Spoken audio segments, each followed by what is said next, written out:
You made a statement when you sat down here that the fastest growing religion in America is Islam. I'm not aware of that. It is the fastest growing religion, actually, not only in America, in the West, and most probably the world right now. In America and the West, 100% sure. Not only that, Jen, the fastest growing, or one of the fastest growing people groups in America is this kettle of English-speaking Muslims. These are second, third generation English-speaking Muslims in America who don't speak Arabic, most probably do not read Arabic, but adopt Islam because of their father or great-grandfather and so forth. And what's breaking my heart even more, in the past 6 weeks in America, I've traveled to at least 23 states speaking in conferences, and I'm realizing not one single pastor I've spoken to, Jen, not one single quote-unquote Bible teacher I've spoken to knows how to reach out to them, knows how to speak their language, knows how to understand the mind and the heart of the English-speaking Muslim world. What are you doing about it? They are in your government. They are in your educational system. They will be in your legislation system. They are affecting your laws, your rules. In some states in America, they are actually infiltrating some of the government and some of the lawmaking.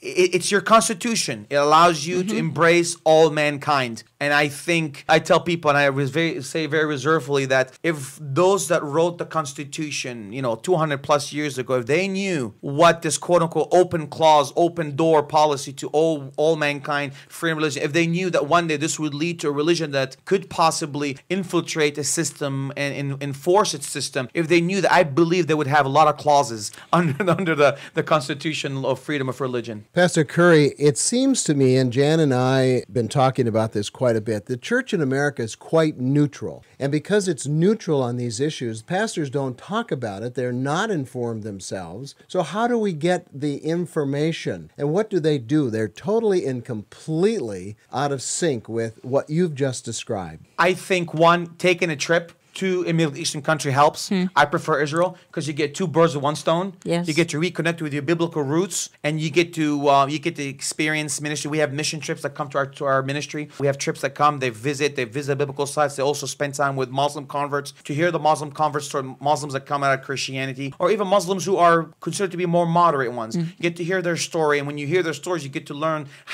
what makes them function, what makes them tick. In America, the neutrality concept is that pastors and lay people are afraid. They're afraid. I want to tell you, some of the most hospitable people, arguably, by far, are most probably the Middle Eastern people, and are one of the most hospitable people. And they're in your backyard. They're in America. Almost every single state I go to now, I see Muslims. Not only Muslims, but Muslims with the head veils on. Yeah. These are normal human beings. But these are the human beings that will one day either make or break America. And if you don't do something about it now, they will break America. And I challenge every pastor listen to, every layperson listen to this, to learn, to understand the Islamic mindset, to understand what's going on, because they are here, Jan. They are the fastest growing religion. God's put on my heart recently to, most probably sometime this year in 2014, to start teaching and preaching, to challenge you, the English-speaking Christians in America, to challenge you to be bold, to challenge you to stand up for your faith. God's speaking to me to encourage you to understand the mindset of these English-speaking Muslims. And they do watch Christian programs, but nobody's speaking their language. And so be praying for me as I approach this vision, as to most probably sometime this year be teaching and preaching to you on a national Christian network, to be bold for your faith.